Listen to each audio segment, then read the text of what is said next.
Morning guys, hope you're all well. So I thought I'd do a little progress update on the van.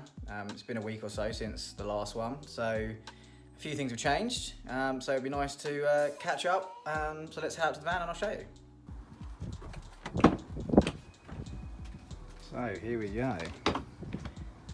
All the ply is in, everything is carpeted, ceiling's all done,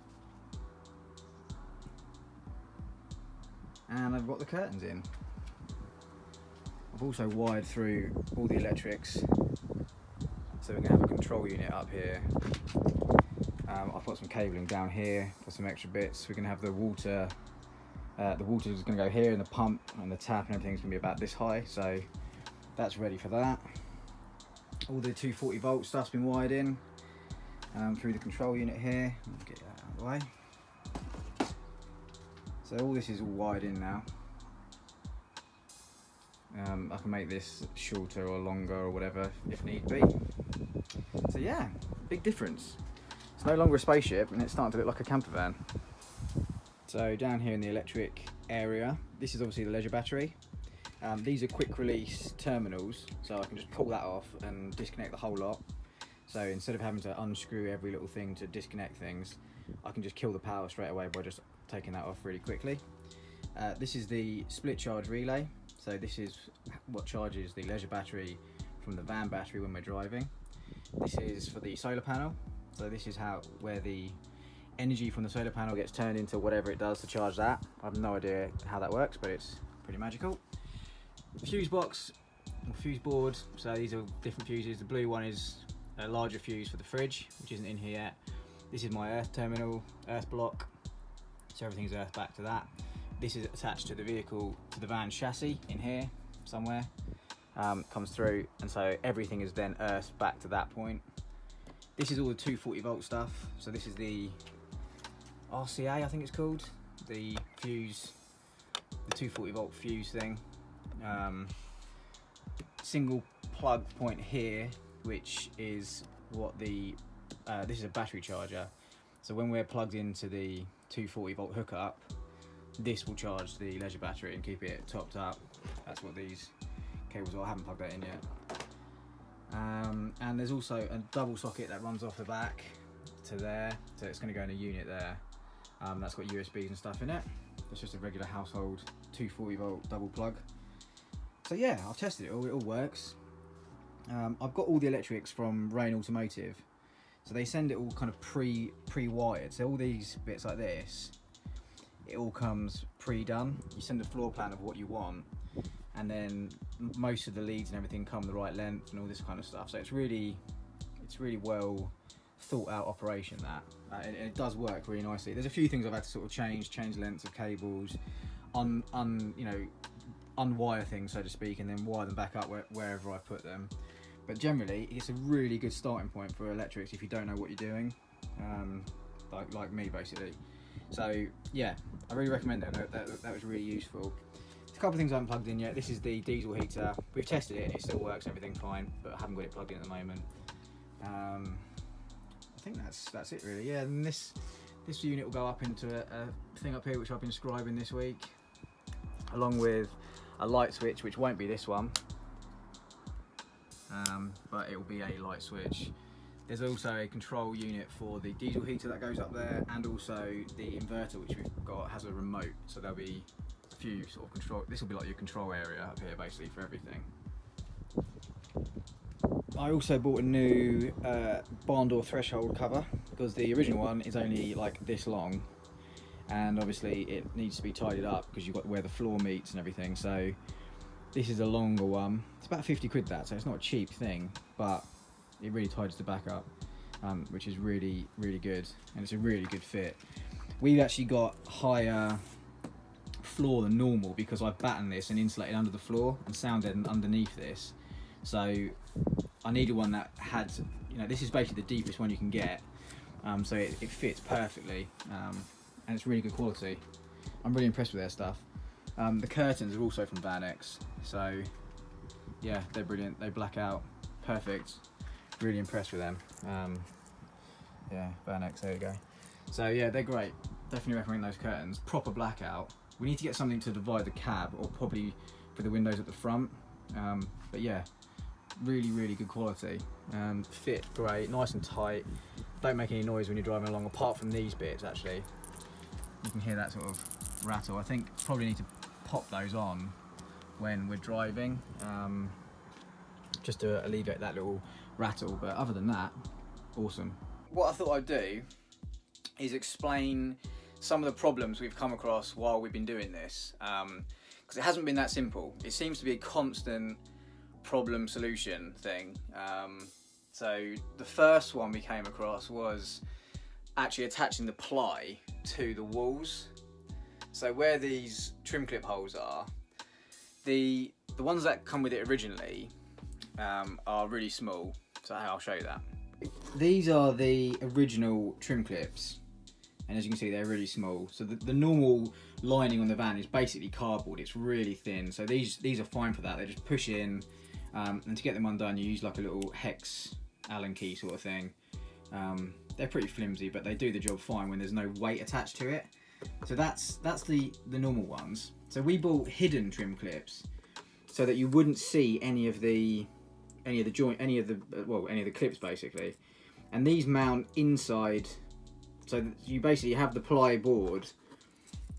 This goes through the hole and then you carpet over it, so you don't have this top bit on show anywhere. So you don't see this with these ones.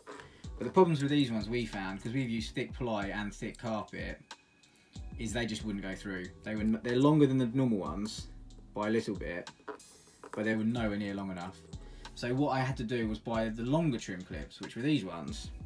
Now the difference between these long ones, if I can get them to sit still, and the original ones, is massive. So they are a lot bigger. But even so, these still weren't big enough. I don't know whether it's because I carpet lined the metalwork. I did leave holes where these little bolts would go, but even so, these long trim clips just wouldn't bite into the metalwork of the van, so they weren't holding at all. And as we're having units and stuff in here which are going to be attached to the ply, I really wasn't confident that, you know, having a few of these holding the units on was going to work. So that was the first problem we had. Now the way it took ages, because this is like the sort of thing you come across where you think you're making your life easy by buying these clips, and then it just doesn't work, and you're like, oh, and it's one of those kind of frustrating parts of a van build, I guess, and there's been a few of those so far. So I had to think of a way of attaching these ply boards to the van using the existing holes, because we'd already made the holes in the carpet. So had we not done that, we probably could have screwed straight through and made new holes. I didn't really want to have to make new holes. So anyway, as we'd already made the holes in them, we had to use the existing holes. So what I came up with was basically, on these longer trim clips, I pulled them apart. So this piece is usually inside this bit. So I got rid of that, and I used this piece basically as a plug, like a wall plug. So this is on the inside of here. So on the underside of that ply, this is like pushed into the metalwork. And then we actually really wanted to use hex bolts as the things to hold them on, but I couldn't find anything anywhere. So I've kind of MacGyvered this, but this is basically the wall plug. And then we've used 30mm sort of, I don't even know what that is, a hex screw bolt thing, kind of a cross between the two, to attach these to the wall. Now the benefit of this is, one, I think they look better. So the difference is basically, you know, the sort of plastic thing like that, or these nice metal bolts. So it kind of makes a feature of them, and I think they look really cool. We're really pleased with that. It won't be everyone's taste, and obviously if I could have used hidden ones, that was our original choice. But I'm really pleased with how these have come out. And so essentially, this bolt screws into this, and the benefit of that is I've got total control with how hard they're attached to the wall. So with the trim clips, ones that you push, they just push fit in, and there's always a chance that with weight on them they could pull off, but with these are 30mm M6 bolts basically, so you've got total control of the tension that these are bolted on with, and I'm really confident that these panels aren't going anywhere because they're actually bolted now to the metalwork. So I think it's a much better way of doing it for these. It's a bit more expensive because I had to buy obviously 100, or I think I bought 100, I don't even know how many I used of these. I've got a few left I think, and they're about 30 quid. So normally that would be enough to do the whole van, but obviously we weren't finding these working, so then I had to go and buy a load of these bolts and washers. These aren't actually the washers we use slightly bigger ones, but you get the idea. So that was like another, I probably spent 40 quid on these or something. And I bought them in B&Q and I wanted them quick, so you can obviously find this sort of thing cheaper, I've no doubt, but yeah, when you're doing these things, you've just got to get these frustrating things done. But yeah, I think it looks really good. I'm really pleased with those. So that's my tip. You need the long trim clip plug, and you need a 30mm hex bolt thing like that, M6, and that will just screw into there and be perfect. Right, the next problem we had was cladding the ceiling. So I'm really pleased with how it's come out. It looks great, but it was not easy to do. And in hindsight, we probably wouldn't do it again. I think maybe we would use like a vinyl maybe and sort of have like a wood effect up there, but I really wanted real wood in here, so that's why we did it. And this is really light and cheap, so it looks good, but it was hard to get up there. So let me explain how we did that. So what these are obviously tongue and groove cladding, so they just, you know, you just push them together basically and they join up. But we wanted to mount them without screwing holes in them, well, as few holes as possible. So what we bought were these cladding clips. So the cladding clip sits in there like that, and then what you do, so imagine this is the ceiling, you screw these into the ribs. We screwed them straight into the ribs, so there's like a line that goes across there. There's three of them basically, 3 ribs across the ceiling. So I screwed them directly into the metalwork, so it's nice and secure, just using small screws. Now the theory is great because you do that and then you put your other piece in, you join it all up, and then of course you don't see any screw holes because it's nice and, you know, it just gives you a nice finish basically, and it works really well. So on the back it would look like this. So this would be on the ceiling, so you can't see anything, and you do that all the way across every single one, and it's great. The only problem we found is if the boards move ever so slightly, and I'm talking fractions of a millimetre, then these don't do anything. If these aren't butted up completely tight to this, then it will have too much flex, and then when you move them on the ceiling there's a little bit of movement, and that would be an absolute recipe for noises when you're driving. It would just be like rattling on the ceiling like this. So I ended up having to do this whole side like 3 times to get it right, but now it's up and fine. It's working really well. So I've actually filled these in this morning, so I've got to sand this filler down. But you can see what we started on this end. So we started on the non-door side, and this one here is a whole piece, and it was screwed into the batten, properly screwed in 3 places here.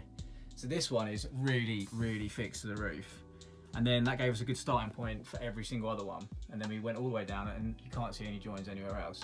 So obviously I've got to sand these 3 holes back where I filled them and paint over them, and then you won't really see those at all. So we've got those 3 screws there.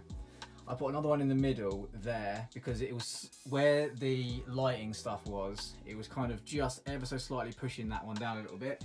So I screwed one in there, which I've obviously got to sort out.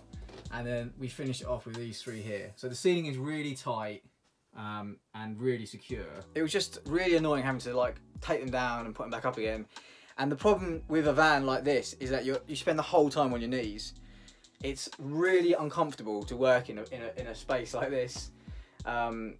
And people keep asking me if would I do it again, and I think the answer is yes, but in a van I could stand up in, because it's just awkward working in a small space, and you ache in places you didn't even know existed, where you're constantly like hunched over and trying to get it to work. But the ceiling looks great. We're really pleased with it. It's come out lovely. Obviously got all the lights and stuff installed up there as well. And the other thing was this bit. This piece here is like kind of secures that end of the roof up normally, the ceiling. So it's normally just like a piece of trim, but I've carpeted it and I've used the same bolts in existing holes that are already there, just to tidy that all up and keep it nice and secure at that end.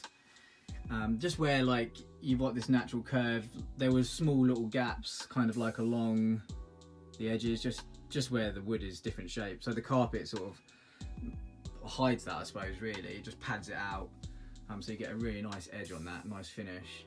And I'm probably going to do something similar down this end, something similar along here. I think we may have like a small shelf thing here, and I have actually bought LEDs to run along the edges, so there will be kind of an opaque sort of, I don't know, clad trunking kind of thing that will have LEDs in, but obviously I've got to wait until the units are in to see how long they're going to be. So there'll be these edges will be nice and tidy with LEDs and stuff along the edge, so I'm not too worried about that at the moment. But yeah, it's come out really nicely, but it was tricky. There were a couple of difficult moments with that. And the other thing we did obviously was the floor, which we're really pleased with. That's come out lovely.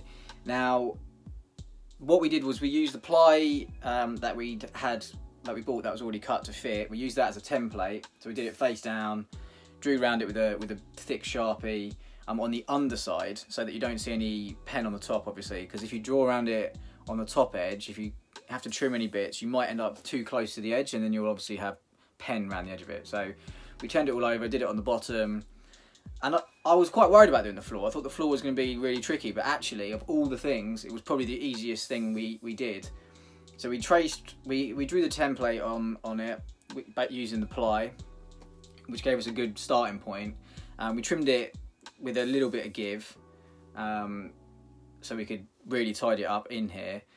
And then we kind of put it down. We kind of glued this area here so that it wouldn't move, because I was worried that if we started trimming it and it moved ever so slightly, it would be off somewhere else. So what we did was we glued like this section here, and then we kind of worked that way down, trimming all the edges. Elle did the edging, trim the edges with scissors, and she's just done a perfect job of it. There's literally not one mistake in here.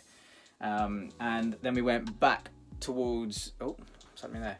We went back towards the front end, and it worked really well. It was really easy. It was actually probably the easiest thing we did.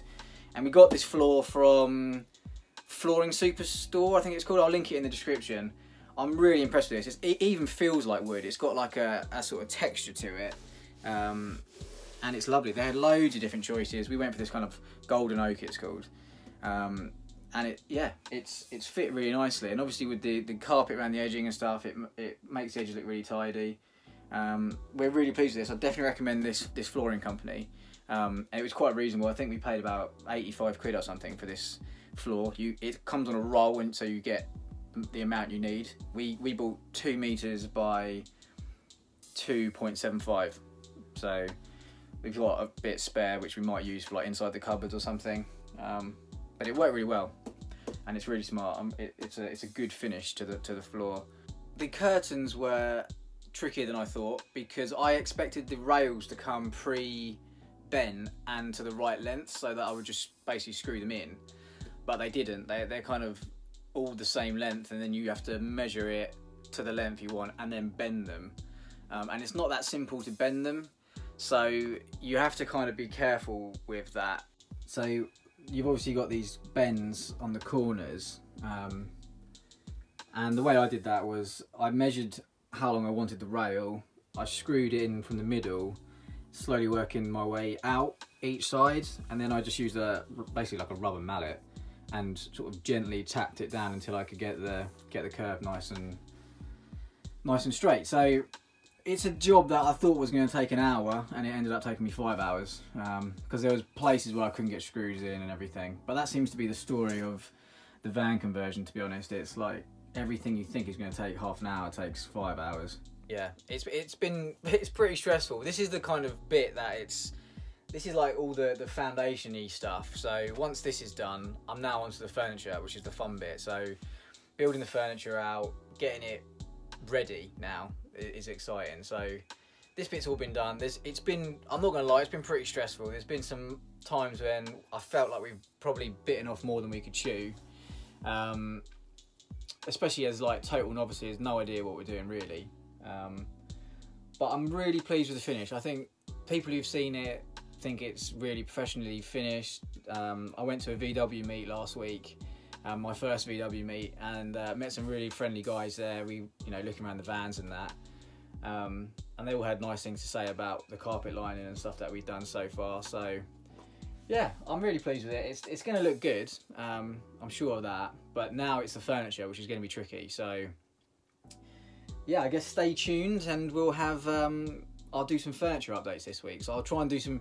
Basically, I couldn't film while I was doing this because it was just way too stressful. The electrics required all my brain power to even try and understand that. The carpeting, the ceiling, the curtains, these were all stressful things to do. Like, if it had been simple, I would have done it, but I couldn't concentrate on filming and actually doing a good job with it. So yeah, but maybe with the furniture I'll try and do more filming while I'm doing it, or maybe explain what I'm doing at the time. But hopefully you found this useful. I think the little tip about the trim clip things is really good, especially if you're mounting furniture to the walls. This is a lot more secure than the push fit trim clips. And the cladding thing was really good. I got some great help from the cladding from a guy on Instagram, Carlos. I'll link his Instagram below. He was really helpful. He's done it before, and his van looks amazing. And he gave me some great tips. So I'll link him in Instagram so you can see what his van looks like finished. It's brilliant. So yeah, there we go. Stay tuned. Don't forget to like and subscribe. And yeah, I guess next time will be furniture. Cheers, guys.